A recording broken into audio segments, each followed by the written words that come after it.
Petherbridge. She has been speaking and teaching over the past several decades on divorce, step-parenting, co-parenting, single parenting. She is an international speaker and author of 4 books, including The Smart Stepmom, co-authored with Ron Deal. Laura is real. She loves people. Her message is unadulterated truth, and the wise of us will listen to her. Laura Petherbridge. Laura, thank you for joining us today to speak about this really important topic. You and I both know that when we become single, many people jump into a relationship with another person way too early, and they bring this person into the children's lives. So could you speak to us about the cautions of bringing new people into our children's lives? Yes. Well, this may be a little hard to hear because, it's just natural and normal that we're going to want to create this new family setting, this new feeling of, we're one big happy family again. It feels that we want it to go back to normal. Or to find a normal if we've never been married. So it's very common for a person to make the mistake of bringing children into a dating relationship or a new man or woman that you have found in the relationship. It's common to do that, but it's a huge mistake. It's just a huge mistake. And there are a number of reasons why. Number one, the children start to bond with this person sometimes. And then if that relationship doesn't work out, then they've suffered another loss. So they've already gone through perhaps a divorce or the split between you and their other parent. And now here they are bonding with somebody, and now that person is gone. That's one reason. A second reason is because the child does not view their parent getting into a new relationship as a good thing. They view that as a loss. To them, a remarriage in particular, when it's permanent, for them feels like another death. It feels like you took my parent away. And we parents do not want to see it this way. We don't want to look at it this way. We fight that statement with everything that is in us because we don't want to believe it's true. But I grew up in a step family. I have 2 stepmoms and 1 stepdad. And I've been a stepmom for 30 years. So I know what I'm talking about. Kids do not view this as a benefit in their life. Now, while you're dating the person, they often will say they like it and they'll bond with this person. But once that is permanent, then they're in the, you're not my father, you're not my mother, you can't tell me what to do mode. And that's because they're fighting for their place in the parent's life. That's another reason. But a third reason, which is, I'm sorry to say, so important to mention today, is that there are many people out there who have ulterior motives that are not good. And when we go through a separation, divorce, or we're a single parent looking at new relationships, we are looking at this person with rose-colored glasses on. In particular, if we choose to become intimate with that person, it drops our ability to be able to see them clearly and realistically and see their flaws. When I do an event for divorce recovery or single parents, and I ask them, how many of you saw red flags when you were dating this person that you're now divorced from? And almost everybody in the room raises their hand. I tell them, you have to think about why you ignored those red flags when you were dating, why you went forward with the relationship. Why did you ignore those things? Why did you pretend they weren't there? Why did you minimize them? Because that's where the healing and the eye-opening and the life change occurs, is when we'll sit back and do that. So when you're dating someone and you are allowing them to be around your children, you are putting those children at risk because you don't know this person. You think you know this person. You may have even done a little background check on this person. But people who are wicked or evil or have addictions or have major issues are frequently very, very good at hiding it. And you are putting your innocent children in the hands of somebody who could sexually, physically, emotionally, or spiritually harm them. And you aren't even aware of it because you yourself may be in a fragile or vulnerable place. You may not realize I'm placing my child in danger. They just aren't ready for this. They may not be old enough for this.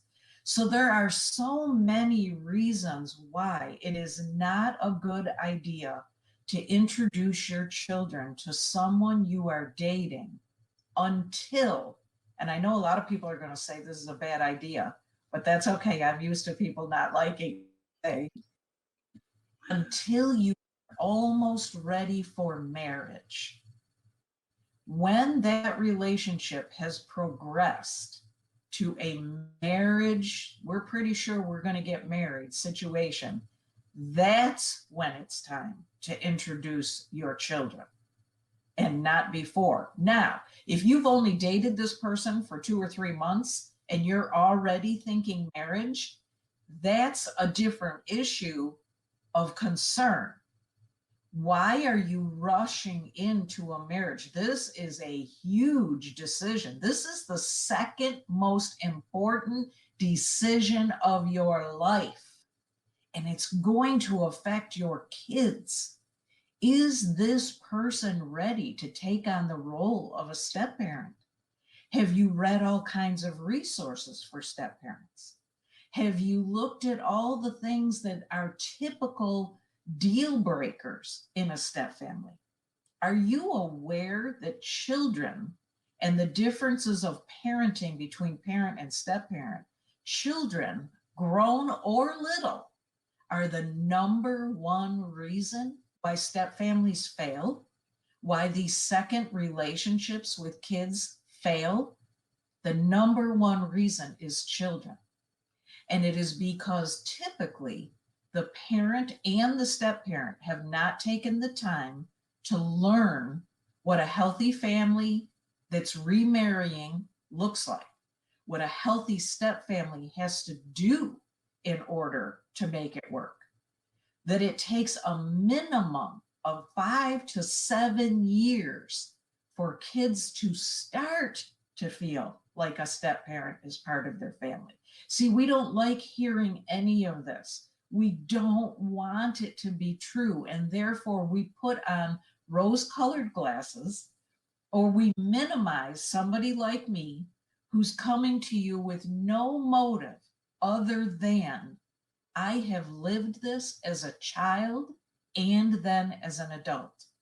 And I am telling you, you are bringing pain into your life if you do not hear me, if you don't take the time to walk through the dating process, read resources like Kathy's that teaches you how to be single, single parent, single again, and to recognize that when you choose to enter a new relationship, it's going to require moving your child from the front seat of your life to the back seat of your life. Now, let me repeat that again. If you're going to get married with kids, it will mean moving your spouse into the front seat and moving your children who are currently in the front seat to the back seat. Now, I know you're thinking, oh no, no one's going to replace my kids. My kids and my new spouse will have to learn how to sit in the front seat together. Well, there's the problem. That doesn't work. It doesn't work. We think it works. That's our goal. We've told ourselves it's going to work, but take it from a step family expert who's been doing this for 30 years. It doesn't work. And that's why those relationships fail, is because we think it will work and we've never taken the time to learn what it's going to take and how to actually move our child from the front seat to the back seat. And is it even wise? Is it even wise to get into a remarriage with this child, with my kids? Are they going to be able to adjust? Are they already struggling with the relationship with their other parent? See, we foolishly tell ourselves that a new man or a new woman in our kid's life can replace that other parent. This is especially true if you are a full-time single parent. If you have your kids full-time and the mom or dad are not in the picture at all, we foolishly deceive ourselves into believing that a new mommy or a new daddy can replace that parent. Here's the factor we don't take into consideration. That step parent did not create the wound in your child's heart. They are not the one who abandoned your child or died or isn't available anymore. And because they didn't create the wound, they can't fill that hole. They can play a role in the child's life. And if they do step parenting well, if they learn, if they get educated, if they attend events, if they do the hard work to become a parent through step parenting, then it can work. It can fill a role in that child's life. It's the deception that we parents tell ourselves that my child needs a new daddy. That's really what he needs. And it's because we're so tired. We're so exhausted from being a single parent. We just want help. Get that help from friends, family, church members, circles at church. Do not expect a step parent to fill that role, because that's when it backfires. Kids don't really want a step parent. They don't. Listen to me. They don't. They want you. They want their parent. They don't want more parents. Sometimes they will embrace, in particular, a stepdad. Children embrace a stepdad much more easily than they do a stepmom. But even in that, there's a sense of, you're taking away my parent. You are taking away my mother. You are now sleeping in the bed with her that I used to sleep in, and now you're here and I can't. You're now telling me what to eat, how to dress, how to do my homework, when to come and go. You're setting boundaries and rules all of a sudden that were never here before you got here. And I don't like it. And this causes rebellion. So, single parent friend, I'm not coming to you telling you this because I enjoy telling you something you don't want to hear.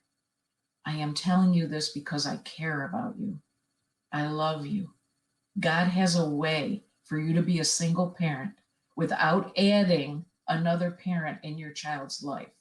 Once you get healthy and stable, you're not fragile, you're firm, you can say to yourself, you know what? I could be a single parent for the rest of my life. I don't need another person to do this with. If God brings somebody and we take the time to walk through this slowly, effectively, efficiently, and I'm willing to hear the things I don't want to hear, if I'm teachable, this could work. But not until you're at that place is it advisable. It's dangerous, my friend. It is dangerous to introduce your children to a new man or woman that you don't know enough about. You think you do. You see their behavior and you think you do. But what is your best friend saying about this person? What does his or her ex-wife or ex-husband say about this person? Oh, we don't want to go there. Of course they're lying. Of course what he or she is telling me is true. Of course they're crazy. They're bipolar. They're off the wall. They're manipulative, controlling. Maybe they are. But you know what? Maybe they aren't. Maybe they're the one who discovered this person you're dating. You know what? When people show you who they are, believe them. Take a peek. Take a peek at how he or she treats the waitress. Take a peek at how they treat their family, other people, their behaviors. That's what's going to tell you how they're going to be in the future. My heart is with you. I know it's hard to hear. That was so truthful, so very truthful. Laura, thank you for your time, for your expertise, and for sharing from your heart. And I love that you speak these words in love. Boy, they're hard to hear, but they come in love. And Yes, we appreciate you so much today. Thank you. thank you for trusting me. I appreciate it. Absolutely. And Laura's resources will be available on our resource page, and connect with her. She has a lot to teach you. Thank you, Laura. God bless you. God bless you. Hi, my name is Carl Simon, and I'm speaking from the perspective of an adult child of divorce. My parents separated and divorced when I was 30 years old, growing trend of gray divorce happening later in life.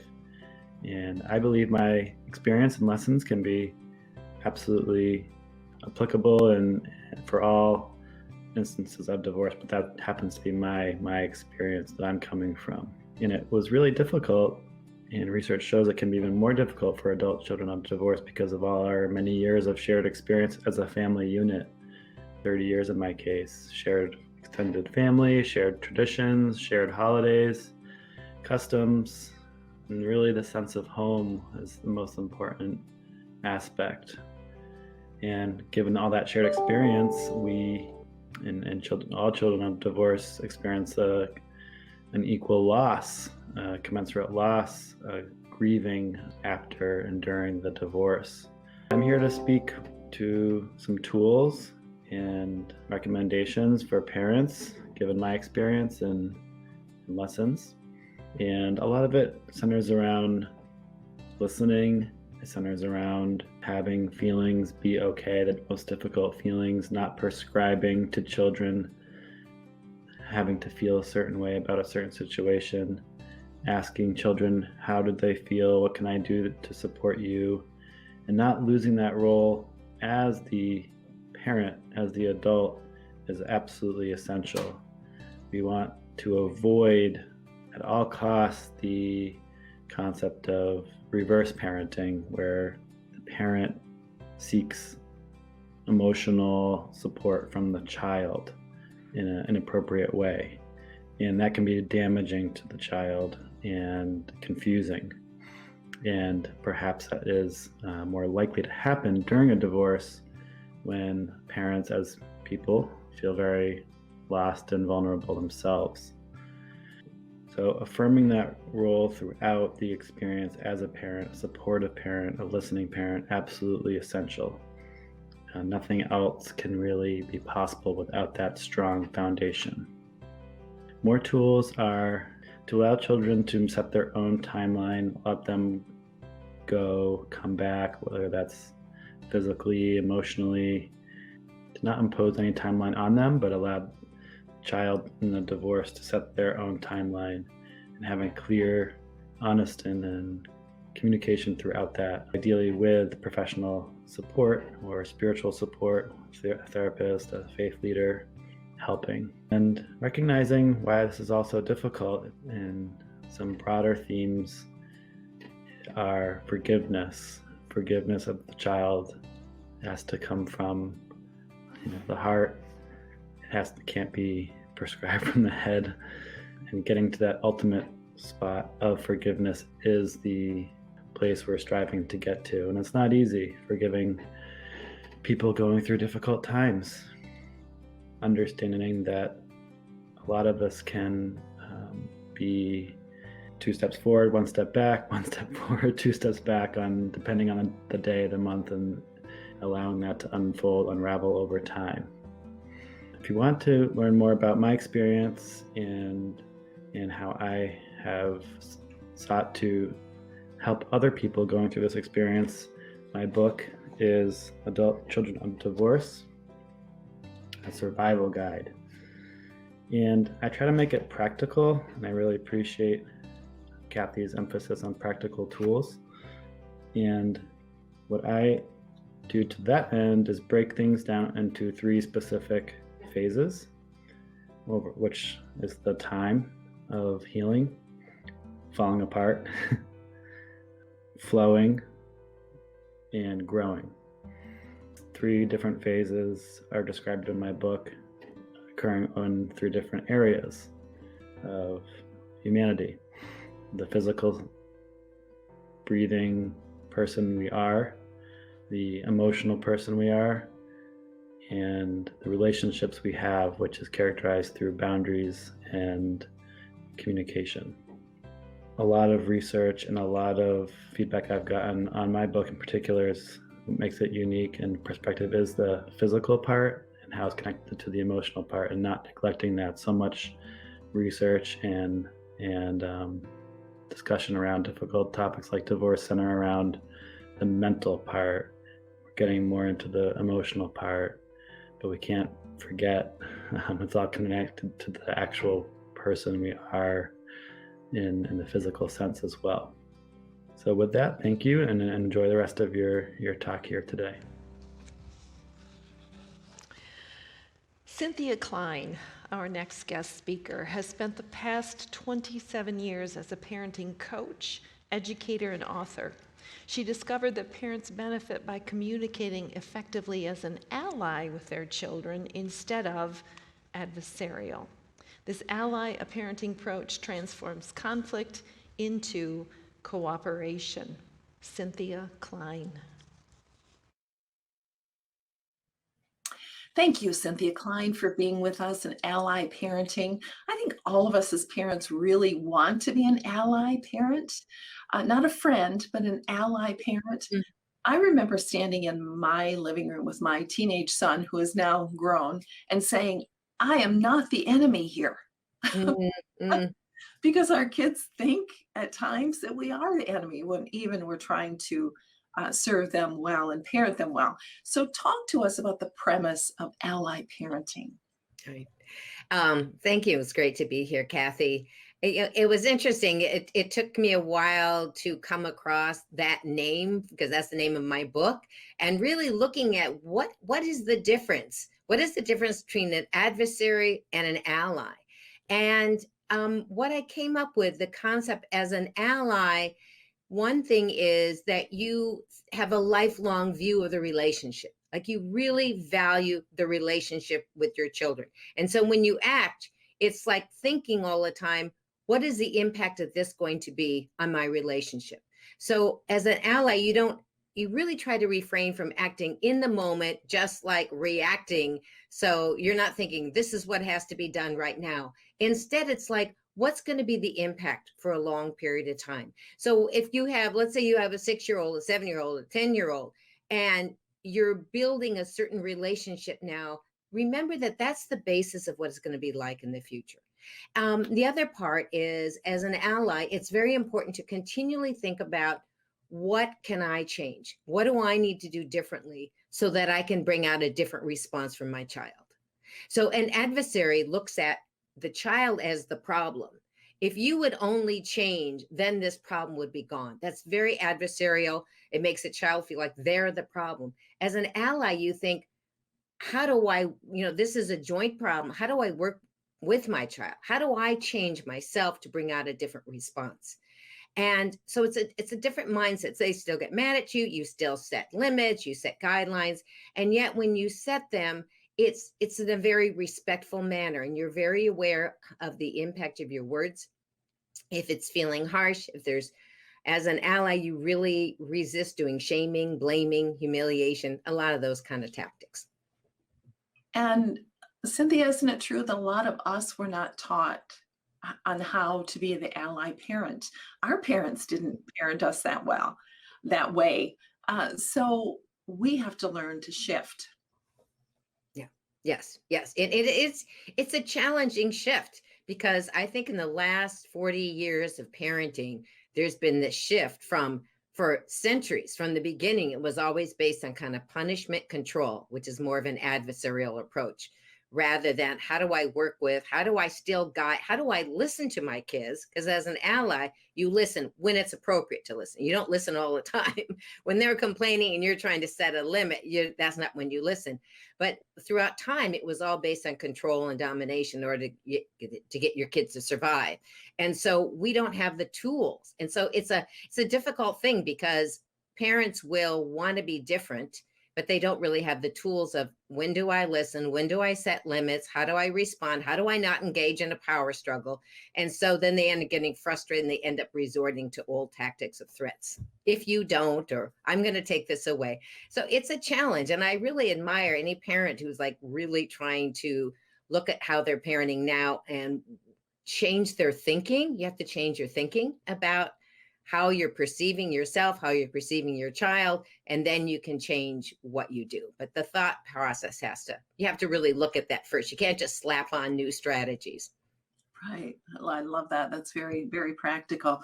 So for those of us going through divorce, we have children, how do we keep the structure in the home? Because it's very easy for us to give the kids too much or to allow them too much freedom because we know that they're going through a hard time and we're going through a hard time. So how do we keep that structure and maintain those boundaries when we're in the middle of a family crisis? Right.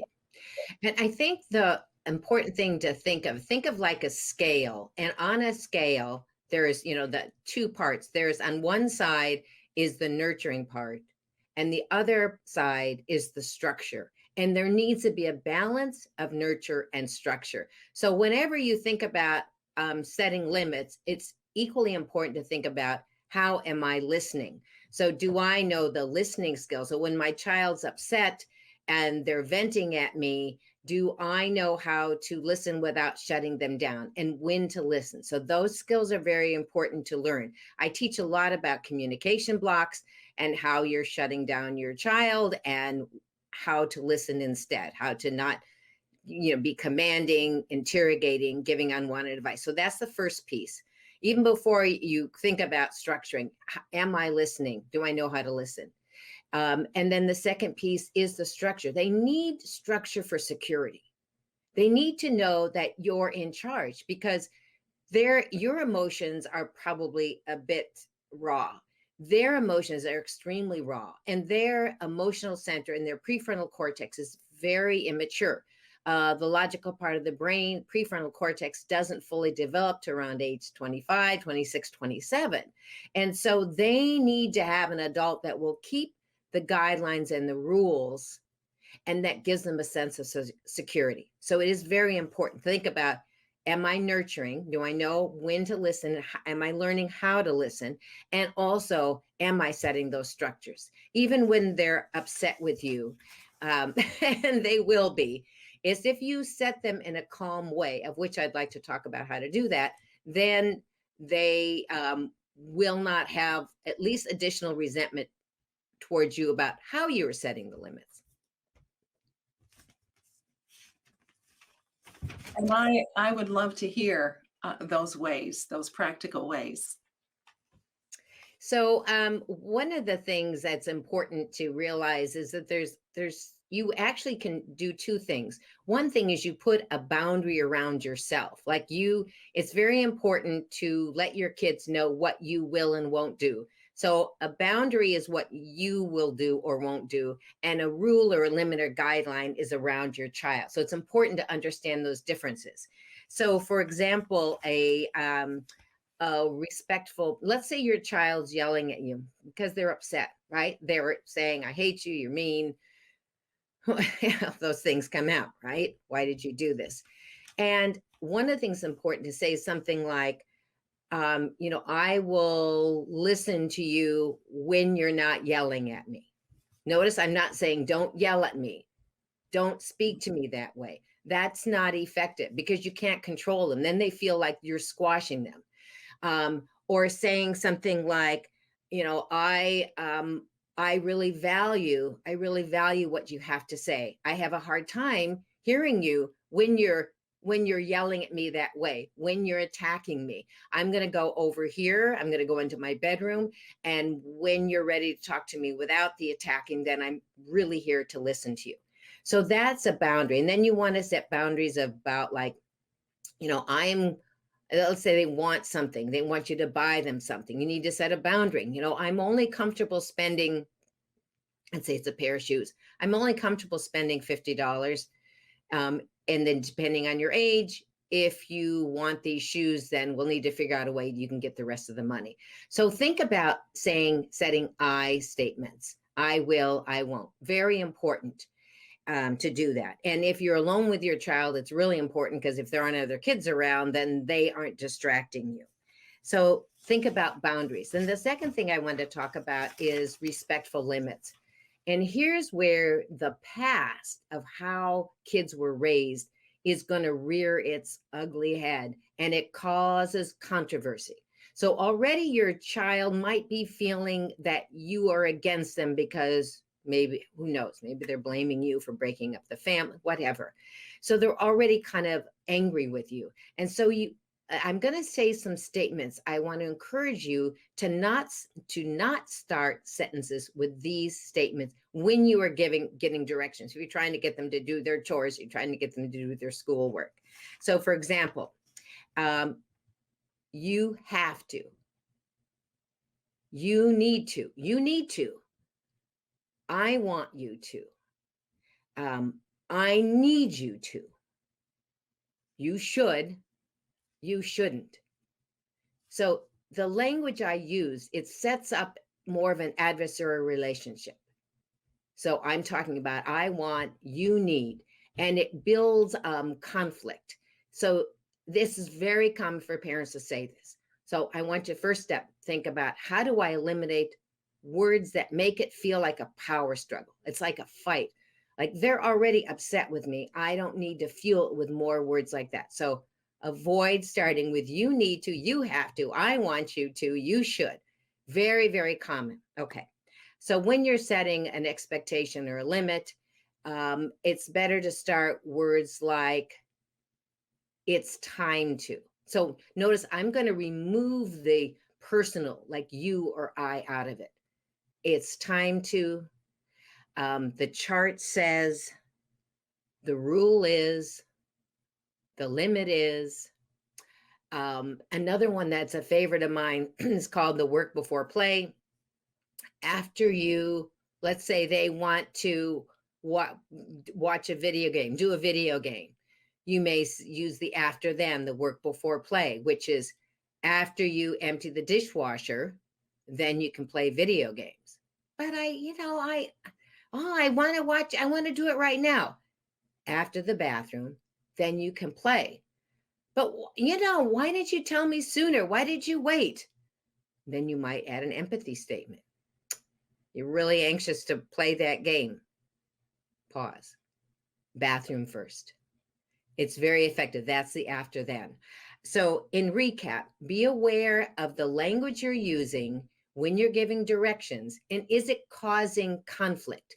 Are you getting rebellion from your language?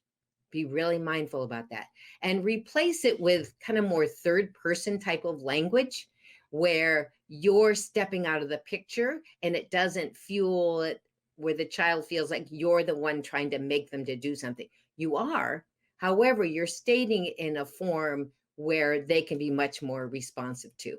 So I think if parents, when I've worked with parents and they just start that change, it brings out a different response, because that's the whole strategy to think of is, what do I do differently to bring out a different response? So rather than thinking my child needs to change, that's very adversarial thinking, because we can't change them. What do I do differently? So I feel very confident if any of your viewers try to look at the words that they're saying that are causing conflict, try to eliminate use and I's and replace them with some statements like it's time to. That is worth gold right there. Right there. So when you speak about rebellion, in our last few minutes remaining, could you just give us some of the misconceptions? We may respond in ways because we are not understanding what's really going on. So just some of the common misconceptions when we have a child in rebellion. Yeah. So I like to think about goals of behavior. So there's for a teenager, and so there's 5 goals of behavior, starting with sense of belonging. We all need a sense of belonging. The second one is power. We all need power. Third is we all need to protect ourselves. The fourth is we all need withdrawal. We need time alone. And the fifth is challenge, starting with teenagers, that we need to fulfill that need of challenge. And so ourselves and children can get their needs met in negative ways or positive ways. And so rebellion is a negative way of getting power. Okay. So when you see rebellion, if you can think, okay, they're trying to get power in their lives. Maybe they're not able to, maybe they don't feel like they're getting power in other ways. How do I help them get power through independence and contributing rather than through rebellion? So think about power. Negative way is getting it through rebellion. Positive way is independence. So then you start to open up your mind and think about, in what ways can I help my child feel more independent so they get the power in a positive way? So there's an underlying need goal that is not being met. So in your mind, think, how do I redirect to a positive way? Fabulous.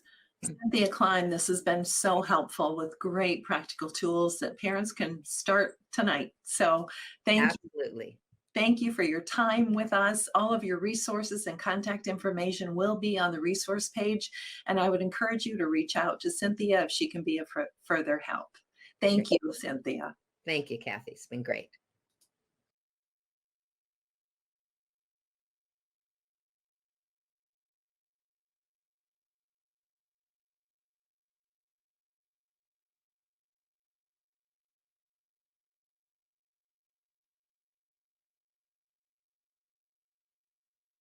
My last piece that I'll share with you is a story of a bit of encouragement. I was a rebellious teenager when my parents got divorced, and my mom really liked to have men that would take care of her, which my dad had for 22 years. They were married for 22 years.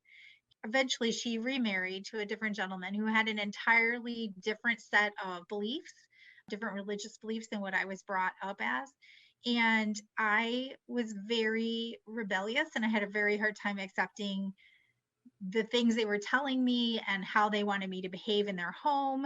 And not that I was like crazy or anything, they just had ways they wanted the children to behave, and there were other children in the house. So they really did need everybody to go along with the same plan. I was really pretty horrible. I fought back a lot. I wore skimpy clothes, and I just didn't do the things that they really wanted to see happen. And I had that moment of yelling, "I hate you." And I really pushed it. I don't think anybody was real happy with me at that time, but my words of encouragement is that we now, this is 20 years down the road, have a relationship. I wouldn't say we're as close as I would probably think we would have been if they had not gotten divorced, but we definitely have a relationship. We definitely love each other. We get together for the holidays. I've had that moment of rebelliousness, and it came back around. And so don't give up. Thank you, Ginger, for the reminder that we may run into some rebellious periods with our kids, but they'll come back if we maintain that structure and keep that communication open and be that consistent parent. Laura Petherbridge spoke to us very honestly and very frankly about bringing other people into our children's lives too soon. And it's a mistake, a common mistake that people make. And I know that we don't want to hear that information, but I think she gave enough evidence for us to truly take to heart what she was saying. Cynthia Klein gave us practical tools on how to be an ally parent instead of adversarial. There's so much value in that, of knowing how we phrase our statements instead of saying, "I want you to," that we say it's time to. Those little subtle, they seem so subtle and yet are so impactful as we parent our children, especially now as we are striving to be that consistent parent as we and our children go through this divorce.